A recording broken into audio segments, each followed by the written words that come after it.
This episode of the Gateway Spotlight is brought to you by Podium Education, the only experiential education company focused on what matters most: access. In 2019, they launched the Global Tech Experience, where they leveraged the power of online education and the magic of Hollywood to connect thousands of students from 41 different countries with global career opportunities. In their program, students work alongside peers from across the world, completing projects for organizations like the Grammys, SpaceX, Charity Water, and more, creating graduates that are both globally minded and specifically skilled. With only 2% of students in the US studying abroad each year, Podium Education is here to serve the other 98%. If you're ready to truly scale access to global learning at your campus, including community colleges, reach out to the team at podiumeducation.com. Let's go to the show. Welcome, everyone, to the Gateway Spotlight, an interview series designed to highlight diverse perspectives, next generation initiatives, emerging trends, and innovative thinkers in the international higher education community. I'm your host, Brooke Roberts. I'm the Director of Partner Marketing at Podium Education, but as it relates to this conversation we're having today, I'm the former Director of International Education at Johnson County Community College, which is what we're talking about today.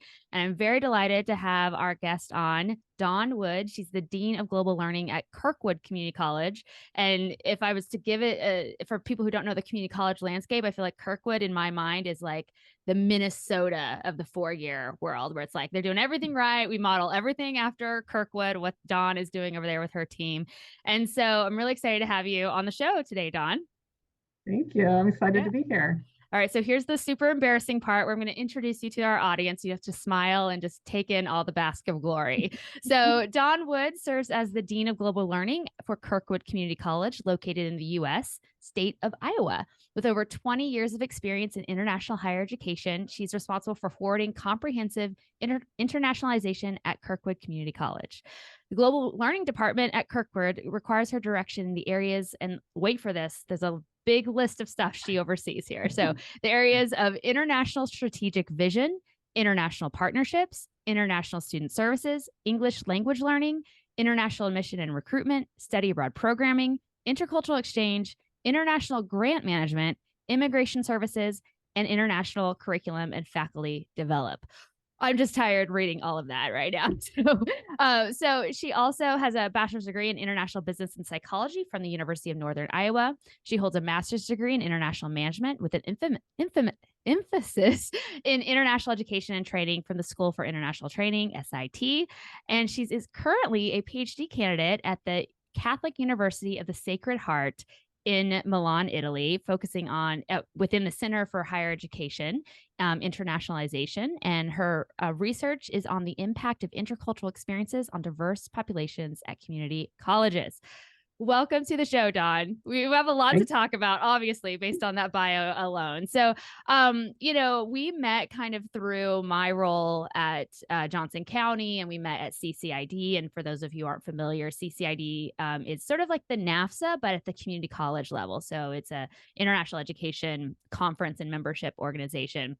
And I attended one of your sessions, and I was just kind of blown away, and it made me so excited to be at a community college and very proud of the work that's happening there. And so I wanted you to sort of share your experience, obviously just as a professional in our space, but also unpacking a little bit for people who aren't really familiar with the international initiatives and activity really happening at the community college level. Because I going from focusing on the 4-year in my career to the 2-year for about a year, I realized, wow, a lot of people don't know what great things and things are happening at the community college level. So with that said, welcome to the show. And let's start with your story. Tell us how you found your way into international education as a career.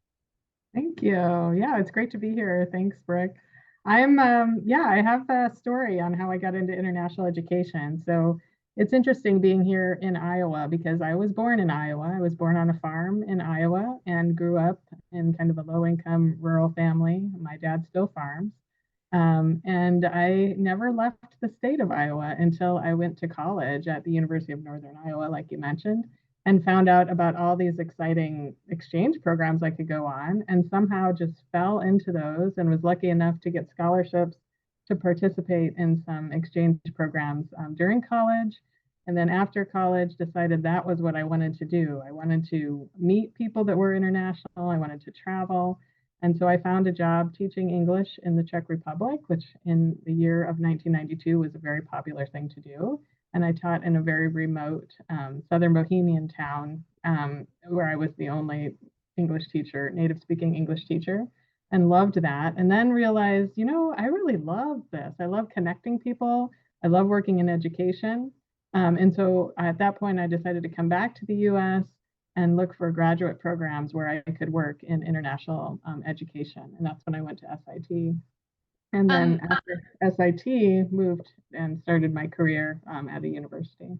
that's so interesting. So what was the time frame that you were looking at the master's degree option? Because I'm just curious, like, um, what were, when you were looking back at that in that time frame, what were the options? Was SIT the only game in Yeah, town, or were there other yeah. options that you knew about? I think there were two choices that I found out about. Besides doing, I was also thinking, so when I got back from Czech Republic, I moved to the Pacific Northwest. I lived in Portland, Oregon with a friend of mine who had moved there after college because I thought I might end up going to like the University of Washington to do global affairs or Mhm. international affairs or something like that. And that's when I narrowed it and found out about SIT through my former international programs director from the university I went to. And then also the Monterey Institute was another option. The other option was Thunderbird in Arizona, like international business. Mhm. So yeah, there weren't a lot of choices. It was kind of like I wanted to further my education. I wanted to get more qualified to find a job in the field Mhm. because I knew from experience after graduating, I took, the foreign service exam. I sent my resume out all over the world trying to get an international job. And in the end, I was like, I'm just going to go teach English because this is hard to find a job doing what I want to do. Right. Yeah. Yeah. So, And it's even more challenging because there's no like direct like path where it's like, oh, you just do this mm, thing. If you want to, be an investment banker, there's like a very specific path. And it's been around for right. a long time. So that's really interesting that you found the master's degree path. Because a lot of people I feel like sometimes obviously depending on when they came into the field, it was sort of like, well, I Mm-hmm. got this random job at a university and they're like, you've traveled abroad, so you get to do this now. So so just out of Yeah. curiosity, going back to Northern Iowa, what were the exchange program? What was the exchange program you participated in, and how did you find out about it? Yeah, good question. So my first, what I call out of Iowa experience, because I'm telling you, I literally had not left the state, was a national student exchange program, which is a program between universities where you can go to a university outside of your state. So I Love found it. out about it because of a friend of mine from my hometown who did that national student exchange to New Mexico State University in Las Cruces, New Mexico. I found out she did it, so I was like, I could do that. So I signed up and I got accepted and went to New Mexico State University in Las Cruces, New Mexico, which for those of you who have been there, it's like another country compared to Northwest Iowa. So Yeah, definitely I was love my, that. I love yeah. that because I always tell people all the time, me going from rural Kansas to going to college in Boston was one of the most Mm, challenging culture shocks I've ever experienced. And I feel like sometimes in international ed, we don't give a lot of credit to like the cultural nuance right. and intercultural opportunities that exist even domestically. We can be a little snooty. It's like if you haven't crossed an Mm, ocean or a national border, then it's not a real intercultural experience. so But I true. think we know. Yeah, so So that's amazing. And so it's word of mouth from a peer basically that mhm. convinced you to sort of take that first leap. What was that next leap to going abroad? Yeah, the next one was I came back and told everybody about how great it was and that I wanted to do something like it again. And I was working in the provost office on campus as a work study student. And I got introduced to a faculty member who could send me to Denmark if I got the scholarship. So I went to Denmark and studied in what was their graduate business program as an international student. And they had like everybody in that program was either an international student or a Danish graduate student, and we worked in multicultural teams on their graduate thesis project. So it was really, really cool. And I That's was at the awesome. University of Aalborg. Oh, that's awesome. Okay, cool. Well, all right. Well, let's dive into the land of community college and international education. I'm really excited to have this conversation with you.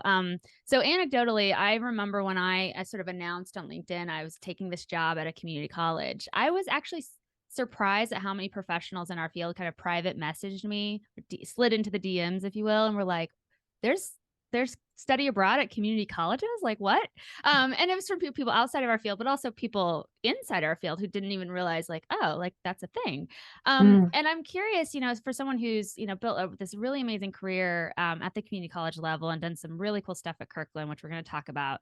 What are some of the some myths that you've heard from colleagues, or that you think that people, our peer group, might think about what is happening at community colleges when it comes to international ed?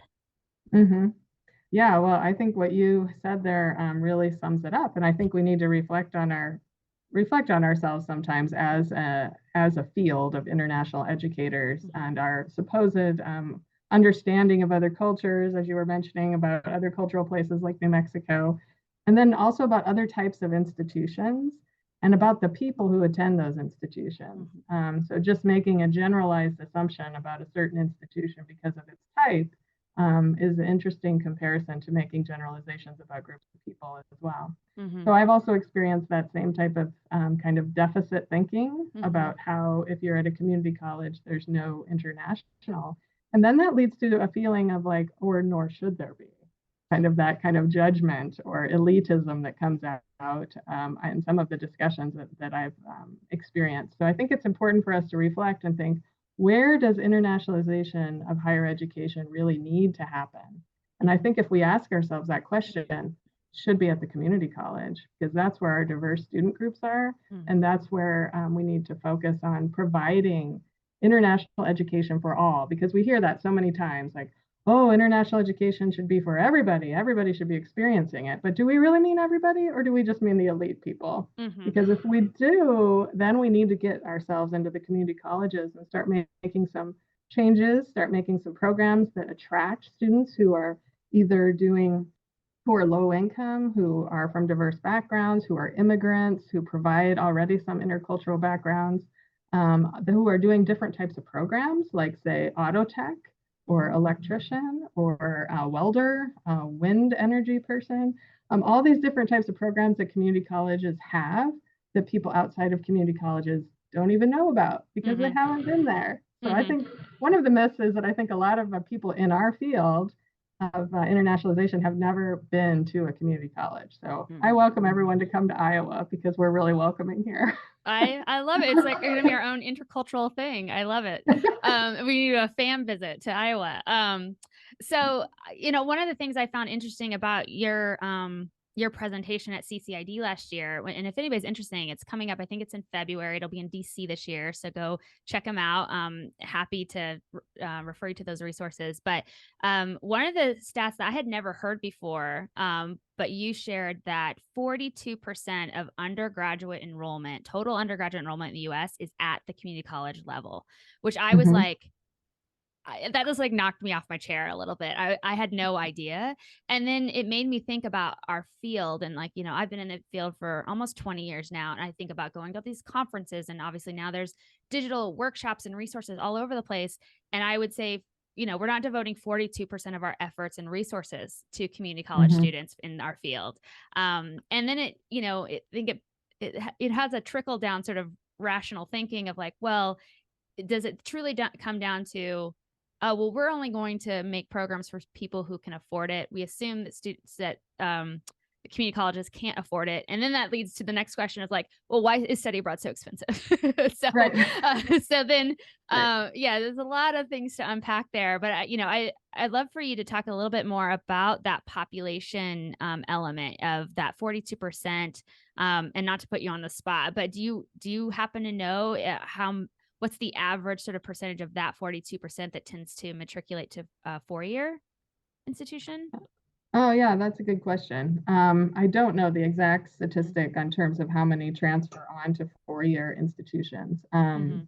Here at Kirkwood and at most community colleges that are comprehensive, like this one, like Johnson County, where you were, it's usually about half and half in terms of the types of programs students are enrolled in. Mhm. So about half of the students are transferring on to 4 years, and about half are doing 2-year workforce career type of programs, Mhm.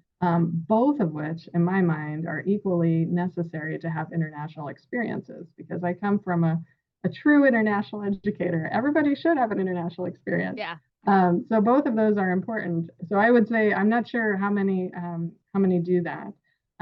It is true about 42% of all U.S. Enrollment is undergraduate enrollment is at the community college. And it's also true that community colleges have a difficult time with retention, with graduation rates, with transfer rates compared to our four-year counterparts. And that's for a variety of reasons. So those are interesting efforts that are being done currently at community colleges to help improve those numbers and to retain students. Because in the US, community colleges are for the most part open access. So anyone can access them, which creates a challenge, for success rates. Yeah, and I mean, this is totally anecdotal, but I led a group of students to Iceland for one of our faculty-led programs just before I left Johnson County, and we had two groups because the interest was so high. It was also our only program on offer because we were still reopening after COVID, but we had 26 students go across two programs. And demographically, I think about half identified as some kind of racial minority, and I think like 80% of them were Pell Grant eligible. And it was like half men, which I know is like, well, men, but it's like a lot of men don't study abroad. So it was like half men, which was like beating the national average. So this is one of the things that's going to be sort of in the intro when we talk about sort of the description of this episode. But, when we talk about diversity, access, equity in higher education, there's a lot of sort of lip service given to this. And I don't say lip service in a bad way. We're all talking about it is my point. And there's a lot of focus on it and a lot of energy and money and time devoted to this, which is wonderful. But I was like telling all my colleagues at providers, for instance, I was like, do you want a 1-2 punch here? Do you want to like 2 eggs, 1 basket? Like you could hit all these DEI goals and initiatives and sort of things you say are important to you by partnering with community colleges, because almost all of those students are going to fit that kind of demographic of student you're trying to reach. And I still got a lot of like, no, from people, but I'm here. I'm going to stand on the soapbox till I die. But so let's switch gears a little bit to your PhD research. And tell us about your topic and your question and what you're hoping to sort of discover through this process. And just, I guess you're kind of at the tail end of this process. So what have you discovered through this process? Because you're and tell us where you are in the process. Yeah, sounds good. Yeah, so I started this PhD program about 4 years ago before COVID. So it's been really interesting to be doing that through this time.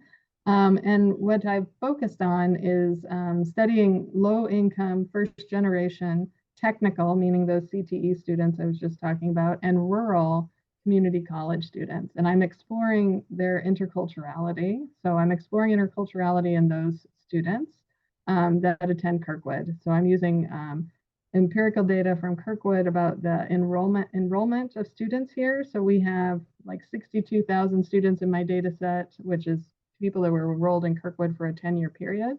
And then I look at those who studied abroad, those who participated in internationalization at home or virtual exchange type of experiences, and those that did not participate in the planned intercultural experience. And I do some quantitative analysis of that data to figure out who are these students and who's more likely to do what. And then I also do a quantitative and qualitative survey, and then some qualitative interviews that follow up of study abroad students, virtual exchange students, and students from those categories that didn't participate in planned cultural experiences. And so my findings were really interesting. So of course, PhD, really interesting. First, I love it. I'm geeking out right now. I think it's fantastic. The quantitative findings were the surprising ones, right? So I did this mixed methods, and the quantitative I was a little nervous about, but we get all this data in there and we look and see who studied abroad. And at Kirkwood, which you've already mentioned, Brooke, but at Kirkwood we offer, a lot of study abroad that for all of we have 120 different programs, and we send about 200 students on these short-term exchange programs, pre-COVID, short-term faculty-led exchange programs. So what my data found out is that at Kirkwood, if you're low income, first generation, technical or rural, or some combination of those 4 identity characteristics, you're more likely to study abroad than if you're not from one of those characteristics. So again, if you're low income, first generation technical or rural at Kirkwood, you're more likely to study abroad than if you didn't have some of those characteristics. So that was really not what I was expecting to find. Yeah. And I think it's unique to Kirkwood because we've been offering study abroad since, the 1980s. We've been doing these faculty-led study abroads, and they've been created by faculty from departments, and it's been intentional to include faculty from all departments on campus and to keep it even between CTE programs and liberal arts type of programs. So we don't just have, a history teacher who takes students to London or something like that. It's always been intentional to keep it even, which has resulted apparently in it being uneven. More technical students are going than liberal arts students. I kind of suspected that, but I had never looked at the actual data. And so that was a big finding. And then the other big thing that I found through the qualitative component was just that students expect this to be part of their education, whether they're low income, first generation, technical, rural, you name it, immigrant, adult student, single parent. They expect that they should have this option of having an intercultural experience. The format of it doesn't really matter, but they expect that they should have that as part of their experience. And they expected that from Kirkwood for sure. And we have this, and instead we have this deficit mentality thinking, oh, community college students, they're not really interested in that. When their interest level was way up here. And especially if they were low income, especially if they were first generation, especially if they were technical, and especially if they were rural, which were the four. Yeah. Well, with that qualitative, were you only talking to students who had actually participated in something? Did you talk to students who hadn't participated in anything? Yeah, I talked to both. Okay. So even the ones who hadn't done it it yet, they were like, this should be part of my experience in college. And absolutely. Oh, wow. Wow. Yeah, That's really interesting. Yeah. So, okay, so keep going. Is there more? Tell us more. I didn't want to cut you off. Those were the big, two big ones. big findings. Yeah. Well, and do you have any sort of hypotheses about why that is the case for the Kirkwood student population? Why these two things are true? I think it's a matter of I think that students, in this current generation, they have a bigger students these days, not necessarily by their age, but they have a bigger expectation for what they think they're going to get out of higher education.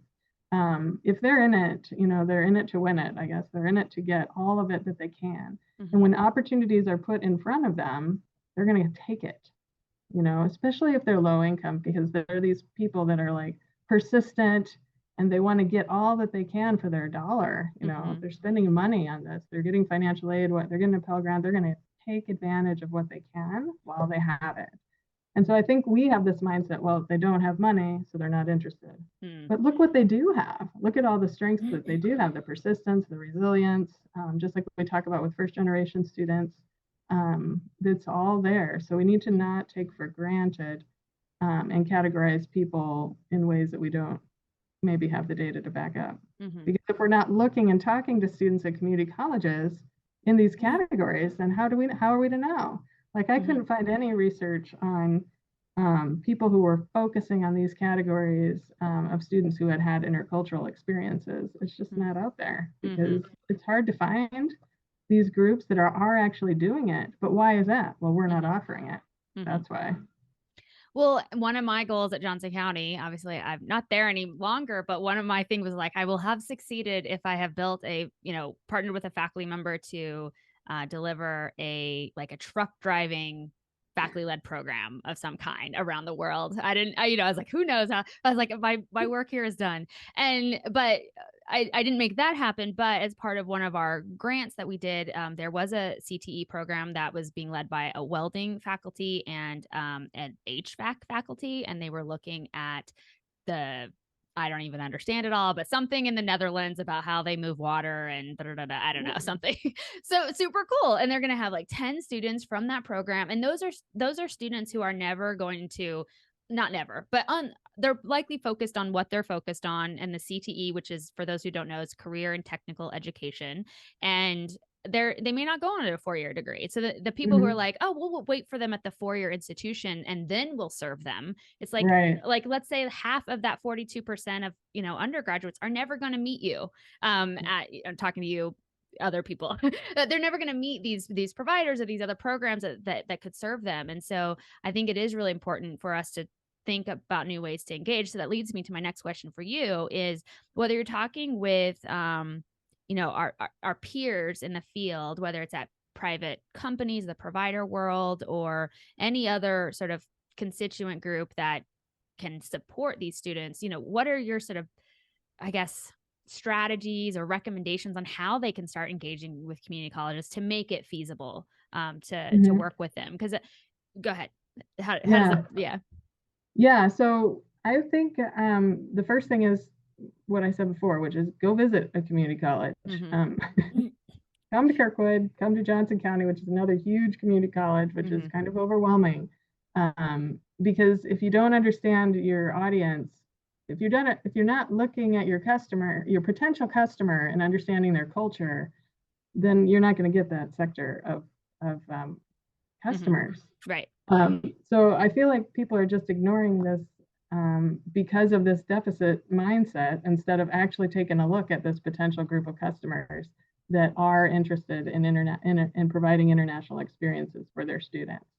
There are some things that they'll learn from going there, going to conferences like CCID or AACC or some of these community college groups that get together and talk about what's important to community colleges. So there's some places like that you can go.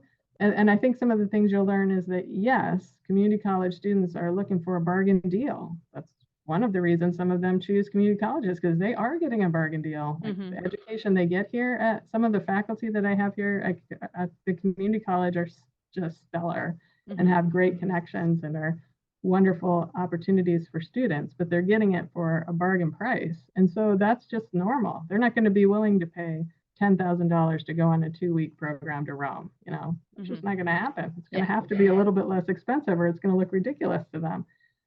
So they're going to find out things about the culture, which is one, they want the biggest bang for the buck. Two, they're going to grab onto opportunities. Faculty are really important at the community college. When we survey our students, the number one recruiting method for getting students to go on study abroad is the faculty. Mm-hmm. So that's why I spend a lot of my time with the faculty. Just this morning, I have 2 hours were with faculty out of my 4 hours in the morning because they are my key champions. Mm-hmm. So it's just it is a different culture to understand, and we are interculturalists. So come Yeah. check it out. Yeah. Well, can you give an example of some creative ways you're working with outside organizations to help further one of your sort of, you focus on a lot of things. So it could be Mhm. traditional study abroad with faculty led programs or semester programs, but also like online or COIL type of virtual Mhm. experiences. Can you give a couple examples of what's working? Yeah, sure. One of the great programs that we are working with is IREX Sustainable. Shoot, now I'm going to forget the name of it. The virtual exchange where they meet impair Global Sustainability Challenge. Mm-hmm. And it's a virtual exchange with other similar institutions overseas in Jordan and Iraq. And our students work in multicultural teams to do a project and then present out about what they develop to solve some kind of world problem. We're also partner, so that's one great partner we have is with IREX with that Global Sustainability Challenge. With that program, can you break that down a little bit more? What are the logistics around that? Is it you recruit a faculty member at Kirkland who then deploys it in their existing class, or are these classes that are designed for this program? Yeah, so I look for a faculty who can integrate it into an existing class. So for this particular one, we use our global business skills faculty who teach global business skills, and they integrate it as a final project in their class. We've also had several programs that have like a capstone class where they can do a project like that um, for integrated in the class. And then we've also done it like co-curricular, where our honors club did it one time as a global sustainability challenge with just honor students, which was interesting and worked out okay. I think it's better when it's integrated into the class most of the time, but sometimes those outside things can work. We have a great one too, where we're partnering a virtual exchange with our Active Minds Club, which is a student club organization that is about mental health. And they're partnering with our partner in Canada, in Calgary State, who also has a similar student organization. And they get together and talk about mental health and write some projects and kind of brainstorm about different ideas they can do on campus to promote mental health awareness. That's awesome. That's great. And what about on the sort of travel mobility side of things? Yeah, travel mobility, we do a lot of service abroad programs. Students, what I found here at Kirkwood is that students like it's hands-on learning. You know, we say that at community colleges, we have a lot of hands-on learning. That's one of our go-to phrases. And I think the service component really helps with that. So we've done both virtual and in person. But one of the unique things we do with our service, which we usually have about 4 to 5 faculty-led service abroad programs. So this year we have Morocco, we have Guatemala, we have Nepal, we have a Belize nursing program. And then we have an opportunity for all of our staff and faculty to apply to be a global service awardees. And each year we give away 4 global service awards to any Kirkwood employee to go as a student alongside the rest of the students who are going for free. They don't have to take vacation. They just get to go as a global service awardee on one of those programs. And then that helps to generate more awareness, both of just global learning in general, and also of our service abroad programs. And we just get faculty and staff who come back just completely blown away by the experience, not just the service, but the opportunity to spend that kind of 24/7 time with our Kirkwood students and learn about how interesting they are and how diverse they are and about what their challenges are. So it's really, really great.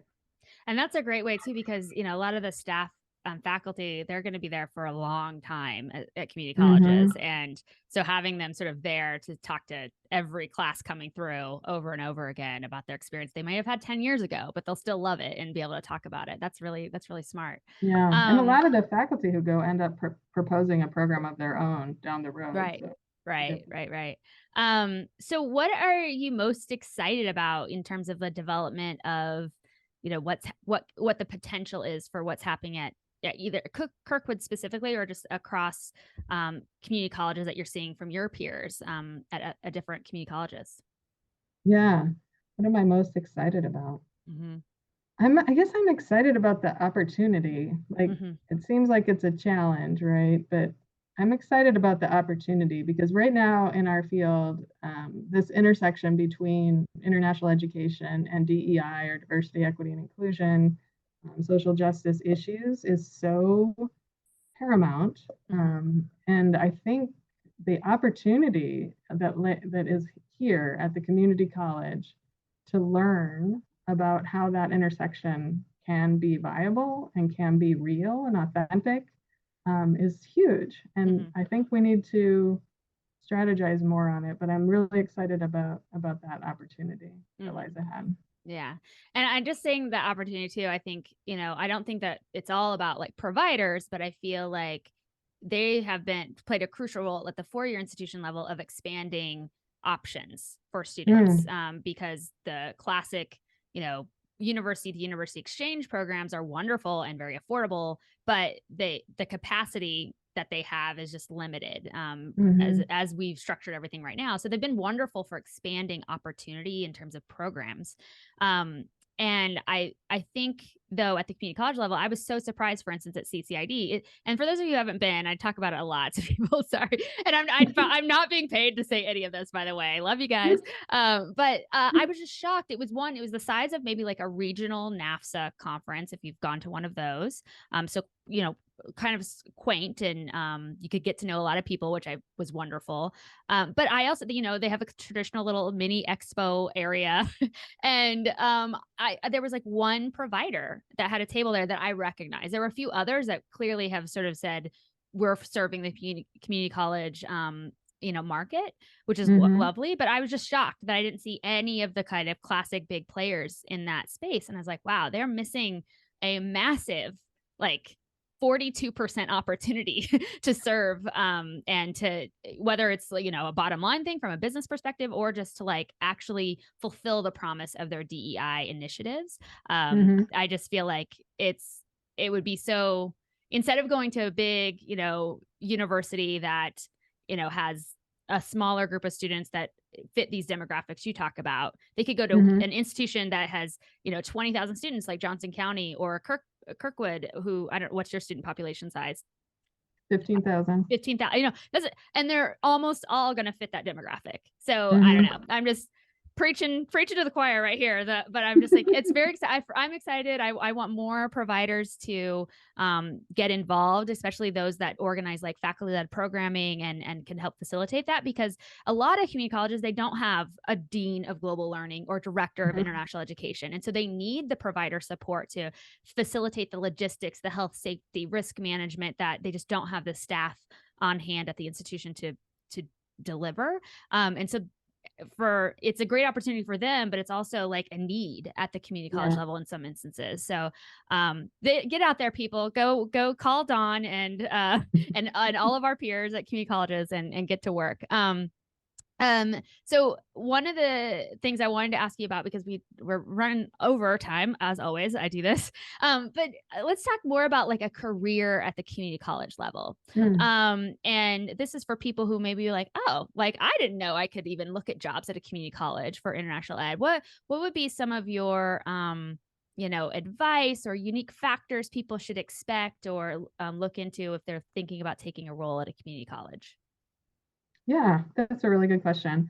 I love mentoring people on their career choices, so that's a great one. I think people, I recently have been hiring here, and I think as people are applying to community colleges, it's important to do your research about that particular community college. Because something we haven't talked about yet is really about the local nature of community colleges and how they really are interwoven with the local community. And even if you're not from the local community where you're applying to, that you understand that community is really more important than if you're applying to, say, a job at University of North Carolina, Chapel Hill. Okay, they don't really care if you know that much about Chapel Hill. They're more interested in the study abroad. At a community college like Kirkwood, they want to know that you know about Cedar Rapids. They want to know that you know what the major industries are, that you understand the type of community that lives there. Is it a blue collar? Is it a white collar? Do most people are engineers? Are most people this? Which industries are infused into that community college? So I think that's important, is to learn about the community if you want to be there. I think it is really a fulfilling experience to work at a community college, because I feel like when I first started here too, the type of students I was meeting and the type of conversations I was having with students were so rewarding, because students really appreciated the opportunity. They appreciated that somebody cared to give it to them. And the impact is just really out of this world. Like some of the stories that the students told me on my interviews when I was doing the PhD research about the impact it had on their lives. I met with a student who had gone on our Guatemala service program, and we're sitting there on the Zoom because it was COVID, so all the interviews were on Zoom. And she's telling me how much it changed her life to go to Guatemala and do that study abroad. She works as a dental hygienist now. She did the dental hygiene 2-year program in a small town where a lot of the population speaks Spanish. So she was able to improve her Spanish. And then she reached into her shirt and she pulled out this necklace and she said, I wear this necklace this is 10 years after she studied abroad. I wear this necklace every day because it's from Guatemala and it has engraved on the back the dates that I went. And I was like, wow, 10 years later, and you're a That's dental amazing. hygienist. That's great. Yeah. I love it. That is so cool. Oh, come on. Tell us one more. Tell us another good heartwarming story from your interviews. Come on. Well, that's my favorite one. Oh, I okay. have to Okay, dig great. deeper for another one. Oh, But so yeah. much impact. And so you really have to be authentic too. Right. They just are really about authentic. I tell people sometimes community colleges are folksy. Like I never used to use that word, folksy, but I like using it now about community colleges because it's folksy. It's like all about the people. And so you got to talk that talk. You got to walk that walk a little bit in your interview. Well, and I think it's so interesting. So I think one of the things I tell people too is that the community college sort of ecosystem, it doesn't have the sort of the research institutes or the super aggressive like tenure process that are going on. And when you talked about the community, it's like it's literally serving either a county or sort of a regional area, and so that being embedded in that community experience is really big focus, like that town gown thing that a lot of institutions always face, but it's really hyper focused at a community college because, a lot of times we would have conversations about things that we could do. And we're like, well, does that actually serve Johnson County? Or is that more of a bigger mission that isn't really part of what we're supposed to be doing? So, which was never typically a conversation I had at University of South Dakota. It wasn't like, how do we serve Vermilion, South Dakota? It was, how do we serve the state of South Dakota? And yeah, so I think that's a really big thing to understand, is that when you talk about the people focus, like faculty, they're not worried about their next big research project. They're worried about their next group of students and teaching really well, hopefully, most of the time. Exactly. So, yeah, I think that's a really important component of the community college sort of, I don't know, culture that I found as well. Well, this has been awesome, Dawn. Thank you so much for sharing some of your preliminary research. Give us a timeline here. When should we expect the full dossier to be out into the world so that people can read it cover to cover? Your PhD beginning of 2023, I'm hoping. Beginning of 2023. Great. Yeah. Well, we'll have to have you back, and then we can do a much bigger deep dive in the data and slides and the whole thing. So thank you so much for being here. We'll link to Dawn's LinkedIn account below in the show notes if you're watching on the Gateway International website, but you can also just look her up over on LinkedIn. I'm sure she'd love to connect with you all. Absolutely. Thank you so much. Yeah, this is a lot of fun. Thanks, Dawn.